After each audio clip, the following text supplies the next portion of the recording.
Olá, você que acompanha a programação da TV Unifev, seja muito bem-vindo em mais um Coletiva, o programa semanal de entrevistas da TV Unifev. Aqui ao meu lado, Wender Rodrigues, chefe de jornalismo do TV Jornal, segunda edição. O nosso convidado de hoje é o capitão da Polícia Militar Ambiental da Companhia Regional de Fernandópolis, pertencente ao 4º Batalhão da Polícia Ambiental de Rio Preto e que responde pelo atendimento em Votuporanga, Jales e Santa Fé do Sul, Cássius José de Oliveira. Entre os diversos assuntos de hoje está o período de Piracema, que começou em novembro e termina agora em fevereiro. E também vamos falar sobre a Operação Força Ambiental, que comemorou em dezembro os 71 anos da Polícia Militar Ambiental. Capitão Cássius, seja muito bem-vindo e obrigada pela presença. Eu que agradeço a oportunidade de estar aqui. Para a gente é uma grande satisfação, estamos sempre à disposição. Cássius, bom, para começar então, a Polícia Ambiental é uma das áreas especializadas da Polícia Militar no estado de São Paulo, não é isso? O pelotão de Votuporanga atua em quais cidades da região? Qual a área de cobertura? Então, aqui na cidade de Votuporanga, né, temos o pelotão, né, pertence à 2ª Companhia do 4º Batalhão. Esse pelotão ele responde por 14 municípios nessa nossa região aqui de Votuporanga. Né? Vai Votuporanga, Inhandeara, Monções, Macaubal, vai até Riolândia, né, fazendo aquele limite do Rio Grande, né? Tá, então, todas chega essas Cardoso... cidades, Cardoso, Álvares Florense, Paris e todos esses municípios do entorno. Cássius, ainda há muita confusão de quando a pessoa deve acionar a Polícia Militar, a Polícia Ambiental. Se você puder explicar para a gente, para a população, quais são as atribuições da Polícia Ambiental? Então, essa é uma pergunta bastante importante, né? Nos dá a oportunidade de trazer um esclarecimento. A Polícia Ambiental é uma unidade especializada da Polícia Militar. Então, todas as atribuições de polícia na área de segurança pública nós temos. Temos toda a competência de atender todos os crimes de segurança pública de forma geral e como especialidade, até cumprindo uma função constitucional, nós cuidamos da salvaguarda do meio ambiente em todos os seus aspectos, né? Qualquer ocorrência que diz respeito ao meio ambiente, seja as questões de pesca, de fauna, de flora, até mesmo as questões de poluição, né? Pode acionar a Polícia Ambiental e a gente vai atuar e buscar resolver o problema, né? Correto. Em dezembro, a Polícia Ambiental comemorou 71 anos de criação no estado de São Paulo. São mais de 1.300 policiais envolvidos e 480 viaturas em todo o estado. Para comemorar a data, foi realizada a Operação Força Ambiental, né, capitão? Qual foi o resultado desse trabalho? Olha, esse trabalho teve uma ação muito significativa em todo o estado, né? Comemorando o aniversário que a Polícia Ambiental fez 71 anos, dia 14 de dezembro de 2020, né? Nós atuamos em todos os municípios do estado, trazendo a questão de segurança na área rural, né, para os produtores, para as comunidades que estão nessas importantes regiões produtivas do nosso estado, que traz aí a questão da pecuária, a questão da agricultura, o alimento, né, para a mesa do nosso cidadão, e também a questão do meio ambiente em si, né, promovendo aí a segurança ambiental. Então, nós temos aí apreensões, como, por exemplo, 14 armas de fogo, né, retiradas das mãos de pessoas que estavam com esses armamentos de forma ilícita, né, podendo aí promover diversos crimes, tanto os ambientais como os crimes na área de segurança também, né, como furto, roubos, né, a questão do abigeato, que é o furto, né, matar o animal para furtar a sua carne, né, furto de implementos agrícolas, de tratores, né. Então, toda essa questão aí, a gente sempre está atuando muito fortemente. Nós atendemos também inúmeras ocorrências de fauna, apreendemos mais de 600 animais silvestres em todo o estado. São mais de dezenas aí de horas navegadas nos nossos rios, promovendo também a segurança aquaviária nos nossos diversos mananciais. E também fiscalizando o período da Piracema, né? Nós temos aí um importante período de reprodução natural dos peixes E também realizamos aí bastante essa fiscalização das atividades pesqueiras, né? Tanto prevenindo que a infração ambiental aconteça, como também aprendendo e impondo sanções naqueles casos onde é constatada a pesca ilegal. E lembrando também que o nosso estado contém também uma grande região de costa, né? E temos aí uma companhia marítima que faz todo o policiamento ambiental na nossa costa, na região marítima aí do nosso litoral. Pesquisando sobre o tema, eu percebi em vários lugares falando que a Polícia Militar Ambiental do Estado de São Paulo é considerada a maior força ambiental da América Latina, é isso? Isso. Hoje nós contamos aí com 2.000 homens, né? É o maior corpo de fiscalização da América Latina, né? E muitas vezes outras polícias de outros locais, né? Até mesmo de outros países, vêm conhecer o trabalho que é feito aqui no estado de São Paulo, né? Nós somos uma das mais antigas polícias ambientais também de toda a América Latina e temos um conhecimento bastante profundo dessa atividade. Hoje a gente conta muito com a questão da tecnologia, né? Nas nossas fiscalizações. Nós já temos o uso do drone já há bastante tempo, fazendo aí sobrevoo de áreas degradadas, também a questão da prevenção, né, de áreas, espaços especialmente protegidos, que são as nossas matas, que são mananciais importantes, áreas de berçários, né, dos nossos rios, né.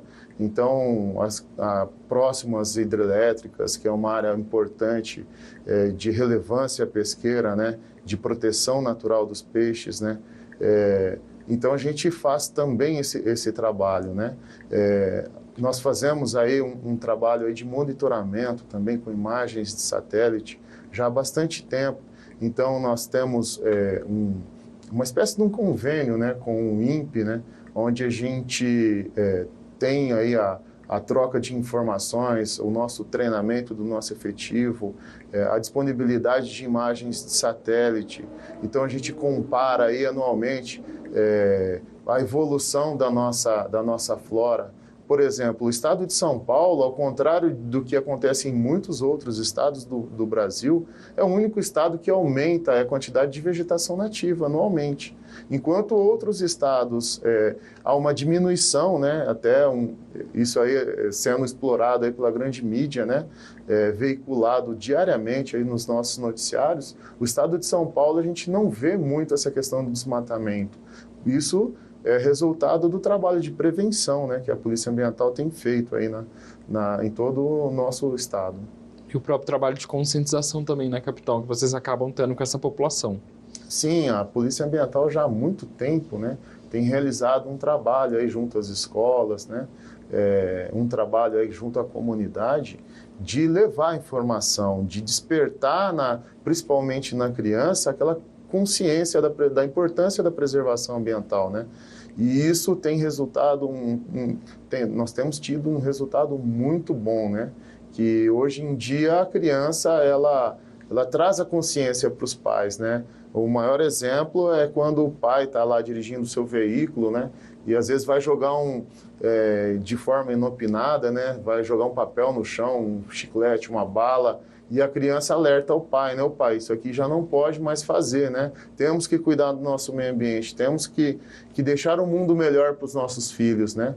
Então, isso aí é bastante fruto desse trabalho de conscientização que a gente vem fazendo, não só com as crianças, mas com todas aquelas comunidades que têm a probabilidade de promover uma ação lesiva ao meio ambiente. Então, seja aquele pescador que rotineiramente está sobrevivendo da pesca e muitas vezes não tem as menores condições financeiras, né?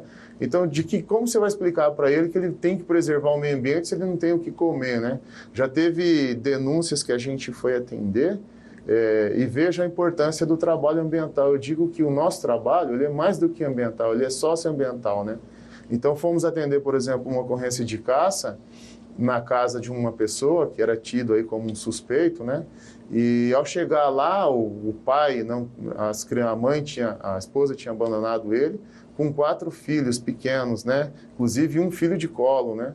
E aí a equipe foi verificar se ele tinha carne de caça na geladeira. E ao se deparar com a geladeira lá, viu que não tinha nem alimento, né? E aí acabamos fazendo uma ação social, né? Conseguimos algumas cestas básicas, pago pelos próprios policiais, né? E fizemos a doação aí para essa pessoa, né? Então, ao invés de uma ocorrência policial, acabou resultando numa ação social, né? Então, esse é o exemplo, né, que tem que ficar aí para essa pessoa, né? Olha, eu não devo caçar, né? Eu não devo promover dano ao meio ambiente, né? Tem outras formas de a gente conseguir o alimento, né? Tem outras formas de a gente preservar o meio ambiente, né? E fazer o nosso desenvolvimento de forma sustentável, né? E às vezes a informação é que ajuda nesse sentido, né, capitão? Sim. Aqui na nossa região, quais são as principais infrações ou crimes registrados nos últimos tempos? Então, quando a gente fala em crime, né, infração ambiental, na nossa região nós temos que destacar a questão da sazonalidade, né? Então, nós estamos atravessando aí um período de piracema. A piracema começou em novembro, né?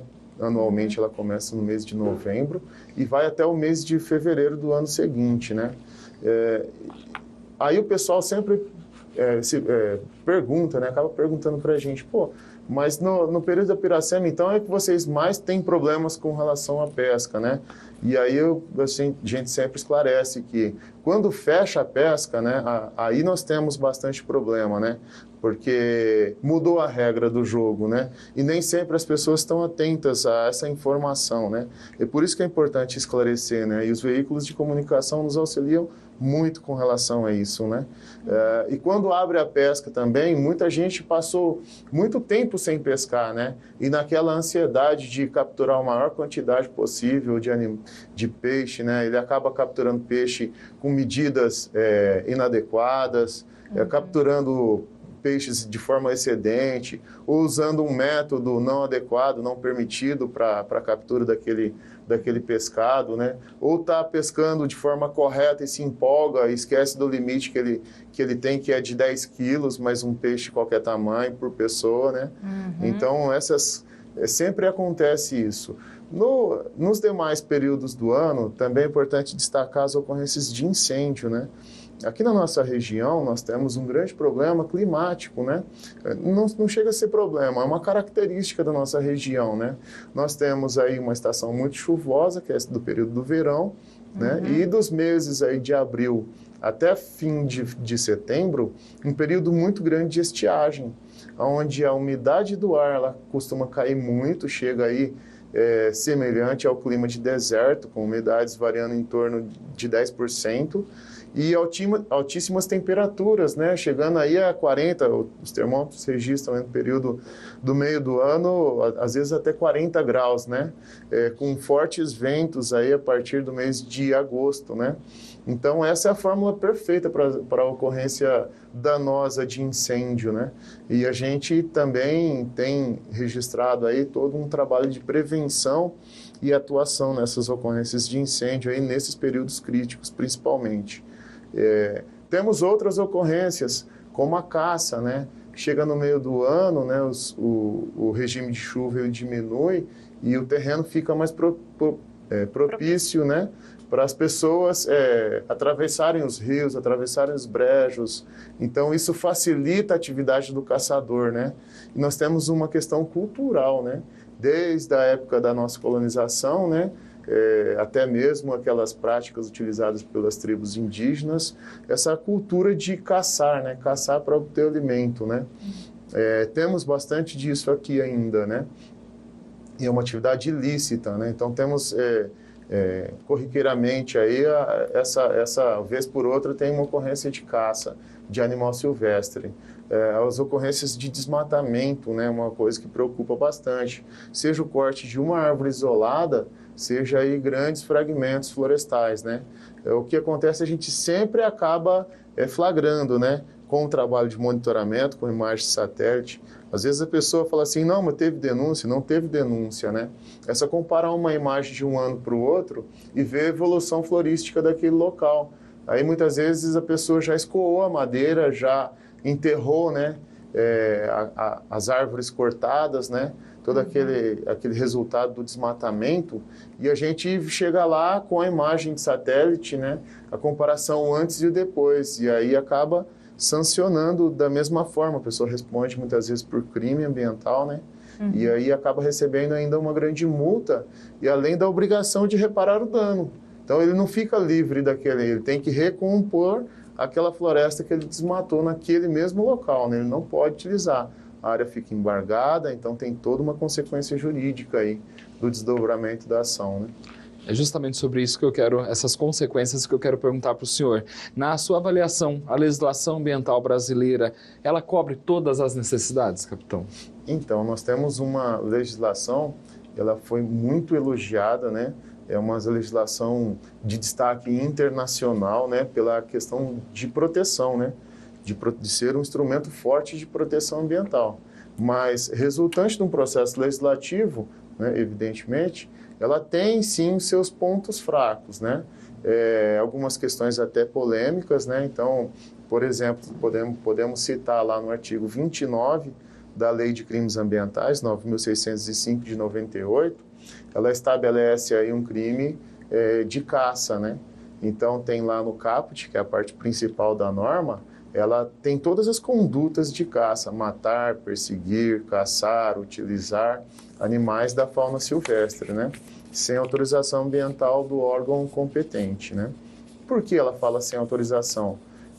No estado de São Paulo é proibido caçar de qualquer espécie. Então, mas existe sempre uma exceção, que é a caça científica, a caça para produzir conhecimento científico. Essa sim, ela pode ser autorizada. Tirando essa exceção, nenhuma caça ela pode ser feita, né? Essa norma, ela estabelece aí um crime cuja pena é detenção de 6 meses a 1 ano de multa, né? Então, é um crime de menor potencial ofensivo. O que é isso?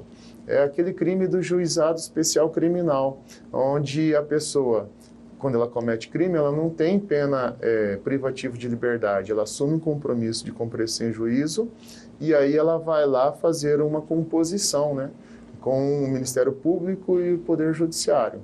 Então, normalmente, ela tem uma transação penal, né? O que comumente o pessoal fala, pagou uma cesta básica, né? Ela substituiu a pena por uma prestação de uma cesta básica, né? Qual é, então, a polêmica em cima desse tipo penal, desse artigo, né? É com relação dos atos de comércio. Então, aquelas pessoas que têm comercializado aí, que eu julgo aí que ele é tão ou mais degradador que o próprio caçador, né? A pessoa que está capturando o animal, que está transportando esse animal para vender, que é o que a gente chama de tráfico de animais silvestres, né? Isso é muito preocupante. É a terceira infração criminal mais vantajosa estimada em todo o mundo. Só perde para o tráfico de drogas e tráfico de arma. Aí, em terceiro local, segundo as ONGs que trabalham o assunto, né, eles estabelecem como a terceira mais preocupante, né? Então, o crime de caça, ele tem a mesma pena do crime de tráfico, então não tem diferença, né? Então, tanto aquela pessoa que tem um papagaio lá na sua casa de forma ilícita, que também não pode, esse animal foi retirado da natureza, né? Vai causar um prejuízo à cadeia alimentar, vai causar um prejuízo ao ecossistema. Desde a pessoa que tem um único papagaio, seja a pessoa que está transportando 400 papagaios, ela vai ter a mesma pena. E vai ter a mesma pena daquela pessoa que está capturando o bicho. Então, deveria ter uma diferença aí, né? Deveria ser uma sanção, né, criminal, uma pena maior para o tráfico, né? Para aquele traficante, para aquela pessoa que está fomentando essa atividade, que está comercializando, né? Que está causando um grande impacto ao meio ambiente. Outros pontos da norma, né? A gente pode destacar também agora recentemente, né? Foi publicada uma alteração no artigo 32, que estabelece o crime dos maus tratos, né? Então, o crime dos maus tratos, ele estabelece uma pena de 3 meses a 1 ano de detenção, aquele que comete crime de maus tratos. E isso vai desde maus tratos a cachorro, a gato, a animais de grande porte? Isso, o crime de maus tratos, o crime de caça, ele é só para os animais silvestres, né? Já o crime de maus-tratos, ele tutela, né? Ele protege todos os animais de forma indistinta, seja os animais silvestres ou não, né? E aí serviria até para cachorro, cães, gatos, né? Acontece que agora, em 2020, entrou em vigência uma alteração da norma. Quando se tratar de pet, cães e gatos, a pena ela aumentou assim, absurdamente, né? Então passa a ser um crime de reclusão, não mais de detenção, e deixa de ser de menor potencial ofensivo. Passa a ser um crime cuja a pena de reclusão de 2 a 5 anos. Vejam que num crime de 5 anos, a pena máxima é abstrata em 5 anos, esse crime já nem é mais afiançável. Então, se a pessoa comete um crime de maus tratos a um cão, por exemplo, se ela tiver lá, colocar o animal, não estiver dando alimento para o cão lá, né? Estiver maltratando o cão, ela pode ser presa por um crime inafiançável. E se ela estiver fazendo a mesma conduta com o papagaio, que é um animal silvestre tão importante quanto o cão, ela vai ter uma pena de menor potencial ofensivo, né? Vai assumir o compromisso e responder em liberdade. Então, assim, o que está certo? Não sei, né? Porque foi uma alteração legislativa, né? Os nossos representantes do Congresso conseguiram aprovar isso aí, passou pelo pleito da Casa Legislativa da União, então são os nossos representantes, né? Mas é um tema bastante polêmico, né? Essa questão do papagaio, né, capitão, a gente sempre ouve falar de pessoas que herdam os papagaios, né? Herdam do avô, herdam do pai, e não tem muita informação de que isso não é legal, né? Como fazer nesse caso? A polícia oferece alguma orientação, faz alguma visita para esclarecimento? Então, Fabíola, isso é um grande problema que nós temos, né? É uma questão cultural, né, o papagaio também, né? Se a gente verificar, existem vários filmes, vários seriados que a pessoa tem lá o bicho de estimação, né? E aí herdamos essa cultura, né, dos nossos ancestrais, né? O problema do animal silvestre, né? Ele retirado da natureza, como por exemplo o papagaio, ele é da família dos psitacídeos, né? Psitacídeos são aquelas aves, né, do bico torto, né? Então entra o papagaio, entra o periquito, a jandaia, até a arara, né? Então esses animais, uma vez retirado da sua vida na natureza silvestre livre, né, colocado em cativeiro, estando ele trancado numa gaiola ou não, só o fato dele estar sendo criado sob dependência do ser humano, ele cria um vínculo, ele perde aquele instinto silvestre e passa a ter um vínculo com o ser humano. Isso é um grande problema, porque se tirar o animal daquele ambiente, você não consegue reverter esse quadro de soltá-lo, reintegrá-lo ao habitat natural. Dificilmente você consegue fazer isso, ter êxito com os psitacídeos. Retirar o animal desse cativeiro e destinar para a natureza, a gente não consegue, a gente tem uma dificuldade de locais que aceitam esses animais, porque tem que ser um local adequado, né? Porque a gente também preza pelo bem-estar do animal, né? Então, os nossos zoológicos estão todos superlotados, né? E a gente tem poucos centros de triagem. E como a probabilidade é muito pequena, é quase que certo, se retirar aquele animal, o animal vai morrer. E muitas vezes morre o dono dele também, né? Tem muitas pessoas idosas que criam um afeto com esse animal. O que a gente orienta é nunca ter esse animal retirado de forma irregular da natureza. Seja comprado de uma pessoa que está vendendo nas feiras do rolo, enfim. Ou seja mesmo, caiu do ninho, leva esse animal para a polícia ambiental. Se ele for novinho, a possibilidade aumenta de reintegrar a natureza. E a polícia tem a forma correta de fazer isso, né? Então, essa é a maior orientação, né? Regularizar um animal que está irregular, que veio de um criador irregular, não tem como, né? Muitas pessoas ligam para a gente, mas eu estou com um passarinho aqui, que a minha avó faleceu, e eu tenho ela tinha esse papagaio, faz 25 anos que ele tem esse papagaio. O papagaio canta o hino do Palmeiras, o papagaio toma café, come pão com café, enfim, a alimentação é toda inadequada, a gente sabe até, né? Mas o papagaio está bem, está forte, está saudável, está lá, né? O que eu faço? Não tem como fazer, né? A polícia também não vai lá autuar porque até porque a pessoa trouxe essa informação, né, de forma voluntária, de forma honesta, né? E quer fazer a coisa de maneira certa, né? Então mantém esse animal lá. Mas o manter esse animal não está livre de ser autuado, né? De cometer, a pessoa tem que estar ciente que ter um animal silvestre sem autorização ambiental exigível, né? E nesse caso aí é o IBAMA ou o DEFAL, que é o Departamento de Fauna do Estado, que são os órgãos ambientais competentes para dar essa autorização, ela está suscetível aí a receber uma multa que vai de R$500 por animal, e isso pode ser multiplicado se esse animal estiver ameaçado de extinção, pode ter a apreensão desse animal, né? E ainda pode responder por um crime ambiental, que é a pena até 1 ano, né? Capitão, outra situação que vocês também abordam bastante, você estava me comentando sobre isso, muita gente não sabe, é a questão do furto de gado e outras ocorrências na área rural, voltadas a propriedades rurais, é isso? A Polícia Ambiental também atua nesse sentido? Sim, a gente tem um trabalho muito forte nesse sentido, né? A gente atua, como disse no início, né? A gente é uma unidade especializada da Polícia Militar e temos todo o poder de polícia, né? Para fazer as ações na área de segurança, né? E como a gente está diariamente mais na área rural, né? Vocês fazem rondas mesmo, né? Isso, a gente faz rondas. Então a gente tem todo um trabalho de inteligência, nosso setor de inteligência é muito forte, muito atuante, né? Mensalmente a gente verifica os municípios e as áreas rurais com maior incidência de crimes, por natureza, por furto, por roubo, se é de gado ou não, se é de furto em domicílios, em residências, né?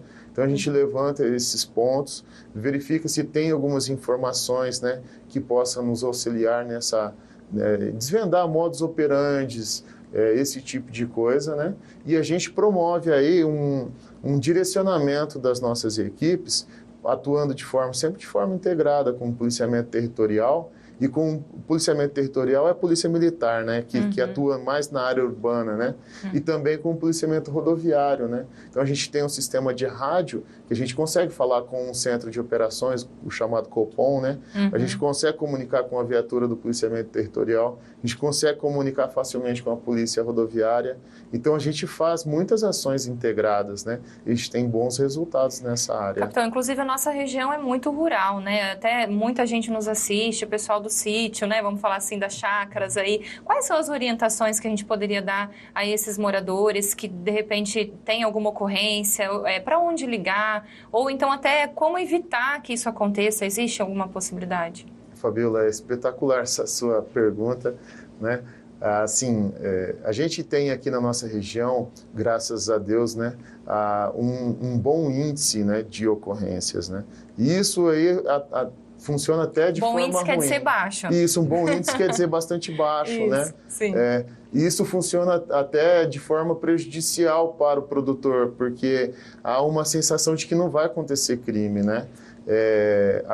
No ano de 2019, né, fomos até convidados a participar de uma comissão e integrar aí uma delegação para uma convenção internacional de chefes de polícia em Chicago, nos Estados Unidos, né?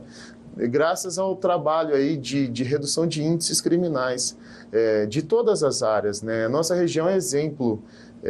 Nós aí temos índices melhores que Nova York, que vários países da Europa, por exemplo, e às vezes a pessoa não sabe disso, né? Às vezes a gente sempre pensa que o de fora é melhor que o nosso, né? Mas isso graças ao trabalho da Polícia Militar, né? Como eu estava falando, isso pode funcionar de forma ruim, porque a população às vezes tem a falsa sensação de que não vai acontecer, né? Mas às vezes acaba acontecendo, né? O que a gente orienta, seja a população aí da área rural, com relação aos aspectos de segurança primária. Isso também serve para quem mora na área urbana. Então você tá lá na sua casa, você vai sair da sua casa, você vai chegar na sua casa, tem alguém nas imediações, não sai naquele momento, né? Dá uma olhada antes de sair, não saia desatento, né? Hoje, com a era da tecnologia, né? Nós já pegamos o smartphone, saímos com o smartphone, olhando o smartphone, entramos em casa com o smartphone na mão, né? Isso, a gente tira o nosso senso de observação do entorno, né? Isso aí é muito ruim, porque o criminoso, ele é seletivo, né? Ele não vai em qualquer vítima, ele escolhe a vítima. E a gente não sabe quem é criminoso só de olhar.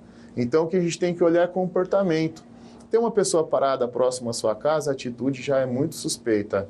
Essa pessoa, a gente está numa região de interior, onde muitas pessoas conhecem as outras pessoas. Eu conheço o vizinho, eu conheço... Não, tem um carro estranho parado ali, então eu tenho que me preocupar com isso. Anote a placa.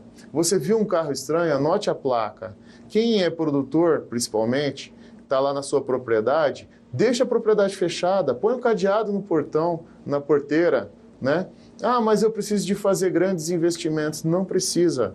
Coloca um poste com uma única luz lá no portão e coloca um sensor que custa aí bem barato, um sensor de presença que acende a luz com a presença de qualquer pessoa.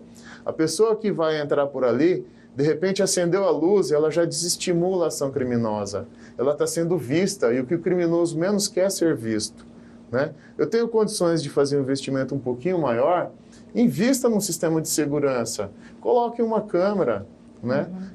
Eu quero citar aqui um exemplo que aconteceu recentemente, aqui na região de Cardoso, né? Temos 2 ocorrências significativas ali, com resultado, ainda bem que ainda tivemos um bom resultado. Infelizmente o crime aconteceu, não gostaríamos que tivesse tido o crime, né? Uma delas, houve um furto, né? Um furto com violência, né? Os moradores lá, os zeladores do imóvel rural, eles foram surpreendidos por criminosos, né? E esses criminosos aí usaram de violência e furtaram lá uma quantidade de dinheiro, né? E também botijão de gás e alguns pertences do imóvel, né? E o que foi fundamental para esclarecer esse crime, né? Eu atuei nessa ocorrência, né?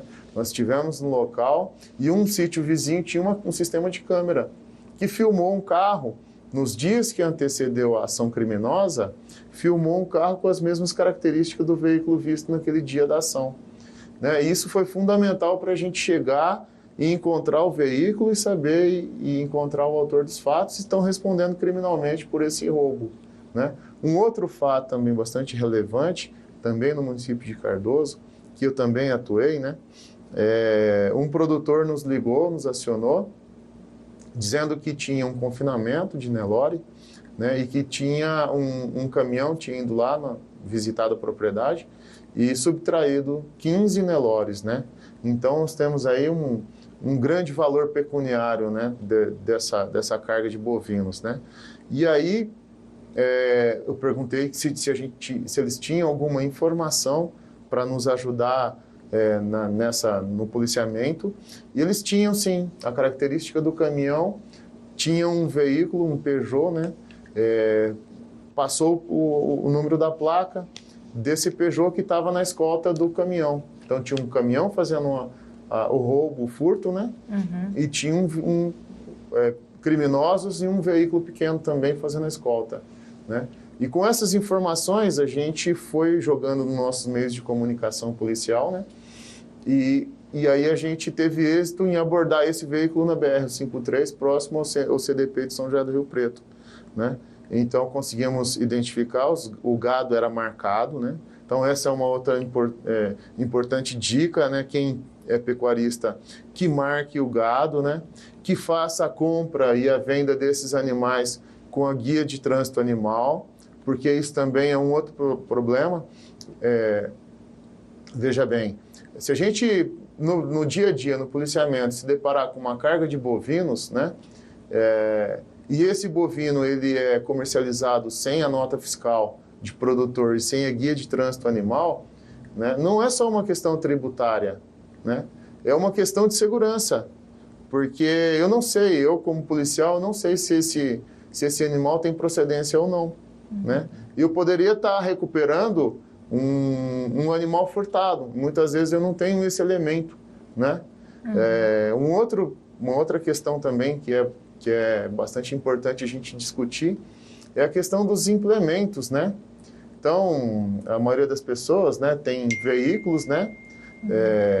Carro, motos, né? E aí a gente tem veículos de todos os preços, mas se a gente pensar num veículo popular, hein, em torno de 30, 40 mil reais, né? Mas quando a gente fala isso para o meio rural, né? Os tratores, né?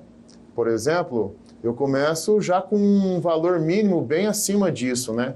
Tem valores aí, tratores básicos aí a partir de 100 mil. Tem tratores que custam 300, 400, 500 mil, dependendo do equipamento, né? São equipamentos com um grande valor comercial, grande valor agregado, né? E aí eu tenho a mesma dificuldade, porque esse equipamento não tem documento, não tem chassi, não tem número controlado, né? E como que eu sei? Se eu tiver num policiamento, eu verifico um caminhão transportando um trator, como que eu sei se esse produto é de procedência ou não, né? Então, uma outra questão de segurança também, a gente hoje em dia está digitalizando tudo, né? O documento veicular é digital, a CNH é digital, né? Mas hoje no Brasil a gente tem o nosso registro geral, né? Nosso RG, identificando uma pessoa. E a gente ainda consegue licitamente ter 27 RGs, né, no Brasil. E as questões criminais, elas estão vinculadas, né, os cadastros criminais estão vinculados ao RG, né. Então, isso aí ainda é uma preocupação. Essas bases de dados, elas precisam estar integradas, né, para que a gente possa, no nosso dia a dia, conseguir identificar o criminoso da pessoa comum, né? Bom, nós vamos deixar aqui todos os canais de atendimento da Polícia Militar Ambiental de Votuporanga, já deixa anotadinho aí do lado do telefone, né, para ajudar nesse tipo de ocorrência. A gente vai para um breve intervalo, mas voltamos daqui a pouquinho. Nosso assunto no próximo bloco é Piracema e vários outros crimes relacionados à Polícia Ambiental. Até já!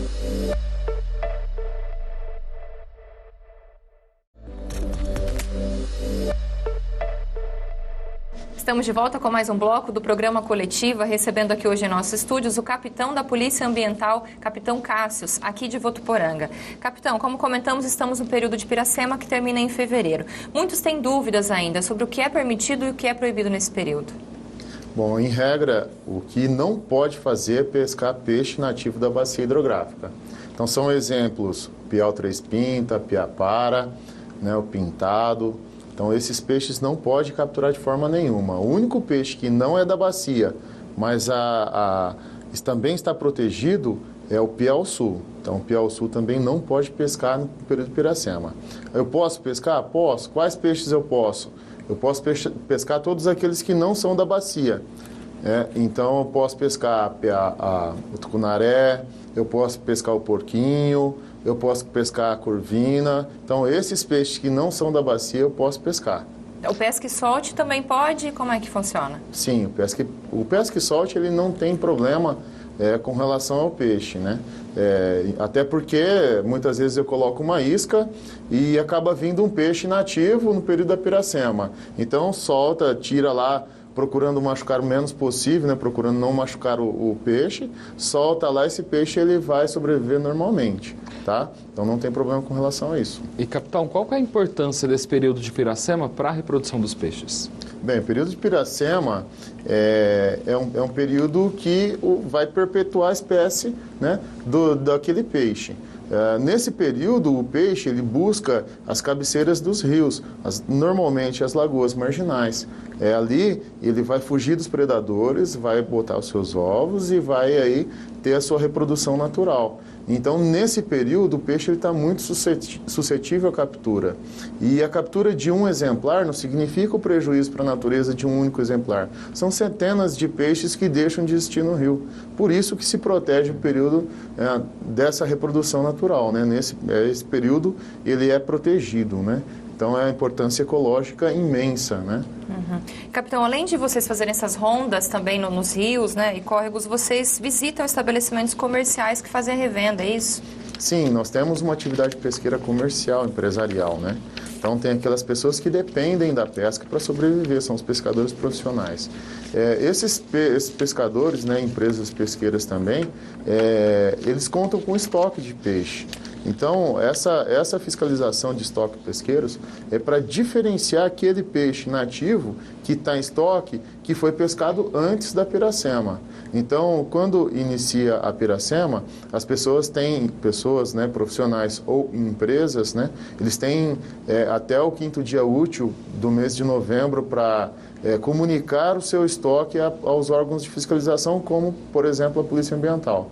E aí, durante o período da piracema, durante todo o período da piracema, a gente fiscaliza todas essas empresas, todos esses pescadores e verifica se aquele estoque está coerente com o estoque declarado ou não. Não estando, aí a gente toma providência, né? Se tiver peixe irregular, significa que ele pescou no período de piracema. E se isso aconteceu, a gente impõe as sanções devidas, como multa e até mesmo um crime ambiental. Existe também alguma regulamentação quanto à forma de pesca, uso de rede e outras coisas assim, nesse período de piracema? Nesse período de piracema, o pescador profissional, ele não pode utilizar nenhum equipamento próprio do pescador profissional. O que são esses equipamentos? São as redes, o espinhel, né? Então, todo esse equipamento que só o profissional pode capturar o peixe. Né? Também na pesca amadora, o arbalete, né, que é um instrumento de pesca amadora, ele não pode ser utilizado aí durante a piracema, nem pelo profissional e nem pelo amador. Capitão, agora mudando um pouquinho de assunto, é muito comum em sítios, chácaras da nossa região, a criação daquela represa artificial, seja para pesca ou para nado. Ela é permitida? Sim, a gente está falando de dois institutos, pode ser assim dividido de forma didática, né? Uma coisa é eu construir uma represa, né? Então, eu construir uma represa, eu preciso de uma autorização ambiental, porque eu estou fazendo uma intervenção num curso d'água, né? Eu tenho que deixar uma vazão adequada daquele manancial, porque quem está para baixo do rio, para o rio não secar. Né? Então, eu preciso de duas autorizações. Uma autorização para intervenção na APP, né, que é junto à CETESB. A CETESB é o órgão licenciador nesse caso.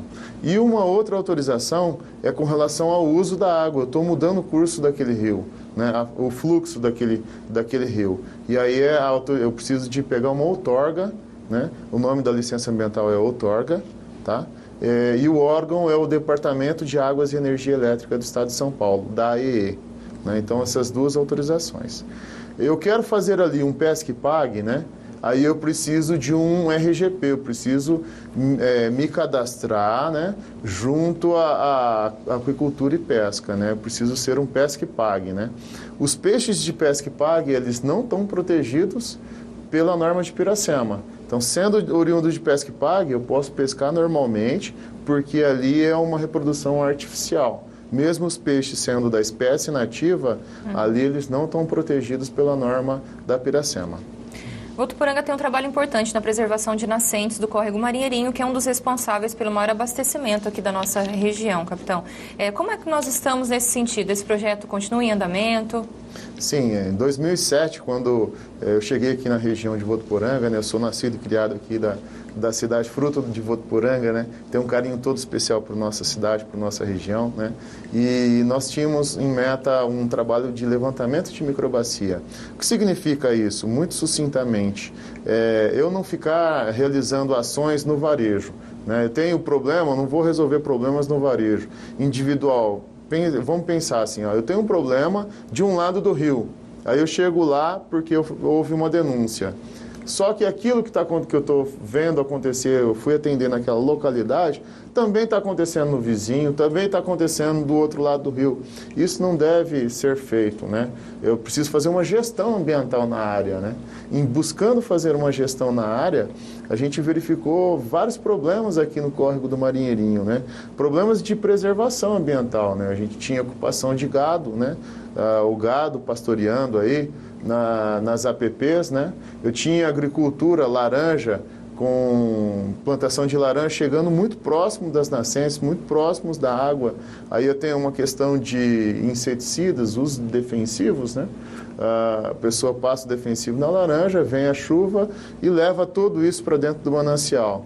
Lembrando que o manancial abastece uma importante fonte de captação de água para Votuporanga, né? Na época, a gente fez uma estimativa, a gente sabe que tem hoje os poços profundos, mas ele chegava a abastecer 2/3 1/3 da população de Votuporanga, né, essa captação de água superficial da represa do Marinheirinho, né, da SAEV. E isso é bastante relevante, realizar um trabalho de preservação nessa área. Em busca disso, o que a gente fez? Usando tecnologia, né, equipamentos de GPS, a gente percorreu todos os pontos do manancial, né? Na época consultamos a SAEV sobre quantas nascentes tinha o Marinheirinho, né? Na época eles tinham informação de 17 nascentes, né? Nós mapeamos 37, ou seja, 20 nascentes a mais do que eles tinham conhecimento, né? E assim, como a gente vai fazer uma preservação de um local que a gente nem conhece? Então precisamos conhecer e fizemos um grande diagnóstico em todas essas áreas, né? Então, desde ocupação de solo irregular, né, construções, pecuária, ainda que seja a vaquinha de leite, 1 ou 2 vaquinhas, quando você fala uma pequena propriedade, que a maioria das propriedades são pequenas propriedades aqui, se você fizer o somatório, são 87 imóveis rurais. Então, no todo, dá um grande significativo, né? Um grande impacto negativo ali nas nascentes, né? E aí, o que a gente fez? A gente fez primeiro um trabalho de conscientização, né? Nós buscamos uma parceria com o Ministério Público, pessoa do Dr. Marcos Seabra, né? Poder Judiciário aqui, a doutora Ana Carolina, né, também participou. Nós convidamos todas as autoridades, porque a nossa ideia inicial não era impactar o produtor, o pequeno produtor, né? Então, a pessoa já está com muitas dificuldades, ainda colocar recurso ali para resolver um problema ambiental, a gente queria desonerar o máximo possível o pequeno produtor, né? E a gente conseguiu com o apoio de todas as autoridades. Então, a SAEV nos apoiou bastante, a Prefeitura nos apoiou bastante, a CETESB, a própria CAT, né, Casa da Agricultura, né, nos apoiou bastante. E a gente conseguiu até mesmo recursos, né, fizemos várias audiências públicas com a população, trazendo, escutando, ouvindo os problemas que eles tinham, né, conhecendo a realidade do produtor aqui. E a gente conseguiu viabilizar pelo menos 4 projetos junto ao FEIDRO, né, que é um fundo de recursos hídricos do Estado que patrocina ações positivas de preservação. Conseguimos encampar aí um projeto junto à Agência Nacional de Águas, né, a ANA, né, que também patrocinou aí a recuperação ambiental, e a gente começou a recuperar, a reflorestar, né? Tivemos aí o próprio Poder Judiciário convertendo transações penais, né, em mudas nativas para serem implantadas aqui na região, e hoje a gente tem aí mais de 300 mil mudas plantadas aqui no nosso manancial. No ano passado, nós tivemos aí uma grande estiagem, né? A população assistiu aí a grande baixa do nível da represa da SAEV, né? Isso nos trouxe bastante tristeza, mas foi uma realidade, infelizmente, nacional, né? Todo o país aí sofreu com a estiagem, né? Mas imagine se não tivesse tido todo esse trabalho, né? Em 2014 também teve uma grande problema de falta de chuvas, né? Crise hídrica, né? E de lá para cá não houve racionamento de água em Votuporanga, né? Graças a todo esse trabalho aí. Muitos produtores testemunharam aí em encontros aí em ocasiões na cidade, né? Em eventos que a gente participou, e a pessoa veio feliz da vida e fala: olha, capitão, eu não tinha essa visão. Quando o senhor começou a falar lá em 2007 dessas ações, né, eu tinha uma nascente na minha propriedade lá que estava assoreada, que saía pouquinho d'água. Hoje parece que tem uma bomba, né, de irrigação puxando a água lá, mas tudo de forma natural, né, sem bomba, é só uma analogia, né? Trazendo aquela alegria do quanto melhorou o meio ambiente na sua propriedade, né? Então, isso tudo, quem colhe fruto é a população, né? E a gente tem uma grande satisfação. O projeto continua assim, né? A Polícia Ambiental diariamente realiza ações, né? Verificando como está a preservação ambiental, como estão essas mudas, né? Se tem ocupações irregulares ou não, e a gente adota, sim, as providências que têm que ser adotadas, né? Mas mais importante que isso, eu penso que tenha sido a missão, né? Aquela conscientização, né? O ganho ambiental de maneira global de toda a microbacia, né? Com certeza. Capitão, uma outra linha de atuação de vocês é a proteção das florestas. E a Amazônia, em 2020, esteve no centro das discussões, isso em nível mundial. O trabalho que vocês desenvolvem aqui em Votuporanga também, de certa maneira, protege a nossa floresta amazônica, né? Como que funciona? Porque vocês vão nas madeireiras, né? Isso, a gente tem um trabalho muito forte nessa área, né? Nós temos até uma ação que chama São Paulo Amigo da Amazônia, né? Hoje, isso é um dado científico, né? Não é mais uma estimativa. Nós temos a certeza que cerca de um terço de toda a madeira produzida da Amazônia vem para o estado de São Paulo. E uma boa parte, além disso, ele trafega pelas vias terrestres do estado de São Paulo, sentido ao Porto de Santos, sentido ao Porto de Paranaguá e sentido aos estados que compõem a região sul, né? Paraná, Santa Catarina e Rio Grande do Sul. A Polícia Ambiental de São Paulo, enxergando essa demanda, essa necessidade, né? Teve a iniciativa de promover uma sistematização do policiamento nas estradas, né? Nós estamos aqui na principal porta de entrada, né? Nós estamos na divisa dos estados de Minas e Mato Grosso do Sul, importante porta de entrada da madeira que vem aí da região da floresta amazônica, né? E periodicamente a gente realiza as fiscalizações do modal rodoviário, né, nas rodovias. É um trabalho integrado com o policiamento rodoviário, fiscalizando esses grandes transportes de madeira. E aí a gente sempre confronta, né, com aquele documento, que é o documento exigível, o DOF, documento de origem florestal. Esse documento, ele é uma espécie de um lastro, né? Se a madeira ela tem uma procedência lícita, que ela é oriunda de um plano de manejo sustentável, ou seja, se ela foi retirada de maneira lícita da natureza, ela tem esse documento. E a gente confronta sempre esse documento com o que está sendo realmente transportado. Essa madeira, ela só é considerada procedente se todas as informações baterem, né? Quantidades e qualidades, a espécie da madeira, enfim, a rota adequada, esse documento está na validade, né? Isso é possível consultar de forma online, né? Esse documento é um documento digital, tem uma guia física, né? que acompanha a carga, né? Enfim, então todo esse trabalho. E também os pátios madeireiros, né? Aqui na nossa região, nós podemos garantir que 100% dos pátios madeireiros estão fiscalizados, né? E também sempre confrontando com o DOF, né? Que fica sempre, todo pátio madeireiro ele tem um pátio virtual e esses pátios têm que coincidirem, né? Isso para assegurar toda a cadeia de custódia lícita da madeira, né?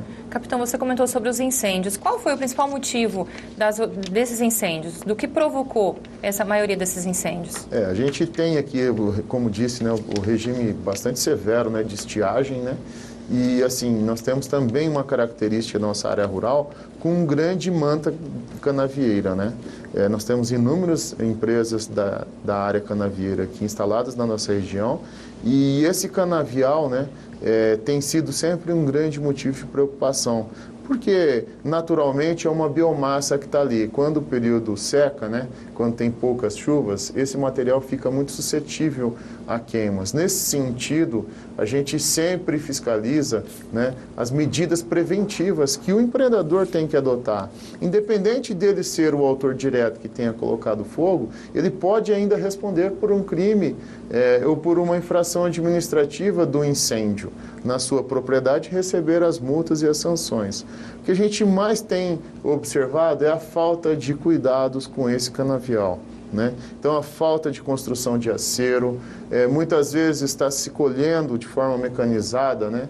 Mas não tem um caminhão-pipa ao lado dessa máquina de colheita ou à disposição como tem que haver, né? E muitas vezes até o empreendedor vem, olha, mas queimou minha máquina, quando na verdade a gente consegue verificar fazendo as medidas de policiamento, verificando em loco, né, todas as características daquele incêndio, que o incêndio começou no próprio mecanismo, né, no próprio maquinário, né? Então, há grandes prejuízos, não só para o meio ambiente, mas prejuízos econômicos. Você tem plantações lindeiras, né, plantações vizinhas de laranja, você tem plantações de seringueira. Vejam, uma árvore de seringueira, ela dura aí, em média 30 anos, né? Então, um incêndio pode matar a plantação e aí tem um grande prejuízo, né? Você tem vidas, né, sendo colocadas em risco, né? Pessoas que moram na área rural, né? Pessoas que trafegam na área rural. Então, tudo isso é muito preocupante, né? E a Polícia Ambiental está atenta a essas questões. Então, a gente, no início da safra, a gente exige que essas empresas canavieiras, esses empreendedores, seja pessoa física ou empresa, que eles tenham aí um plano de prevenção e também um plano de auxílio mútuo, né? O plano de prevenção são as medidas que elas vão adotar no sentido de evitar que a ocorrência aconteça, né?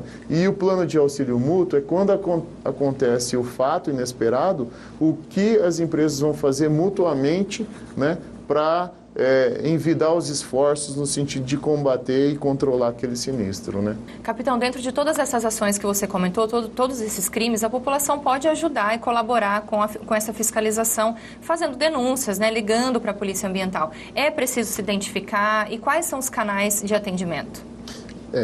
Nós temos no canal de atendimento em Votuporanga, nosso contato direto 3421-9008 e em Fernandópolis 3348-1020. São os dois contatos direto para questões de denúncia, né? A pessoa não precisa se identificar, mas se ela quiser se identificar, a identificação dela nunca é divulgada para o denunciado em qualquer ocorrência, em qualquer coisa do tipo, né? Nossos atendimentos. Tem muita gente que tem receio de ligar, pedir uma orientação e incorrer numa infração, né, no caso. Mas não, a polícia está ali para orientar também, né? Sim, a nossa ideia é sempre orientar, né?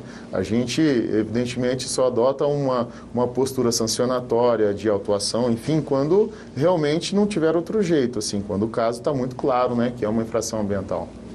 Capitão, no Natal agora, vocês, a Polícia Ambiental, desenvolveu a campanha Plantando Sorrisos. Comenta com a gente como que foi o resultado, né, a gratificação de vocês. É muito importante, né, essa ação, porque nós tivemos aí um grande incêndio na Estação Ecológica do Noroeste Paulista, na região de São José do Rio Preto, né? E a ideia era promover uma ação ambiental vinculada a uma ação social, né? Então, a proposta aí de arrecadar brinquedos e para cada brinquedo arrecadado, uma árvore plantada na estação. Então, a gente consegue unir as duas coisas. Isso é muito relevante, né? O sorriso no rosto de uma criança é impagável, né? É uma coisa que nos traz muita satisfação, né? E a gente conseguiu fazer isso com uma grande quantidade de instituições, né? De crianças, né? É muito importante essa ação. Bom, capitão, fica aqui então o nosso agradecimento da TV Unifev pela sua presença aqui hoje em nossos estúdios, no programa Coletiva, trazendo aqui ao pessoal de casa informações sobre crimes ambientais e orientações em geral nesse sentido. Ao Ender, muito obrigada também pela presença e parabéns pelo trabalho de vocês. Muito obrigado, a satisfação é imensa e a Polícia Ambiental está sempre à disposição da população. E a você de casa, continue acompanhando a programação da TV Unifev. Se você desejar assistir aos programas anteriores do Coletiva, é só acessar o nosso YouTube. Voltamos na próxima semana. Até lá!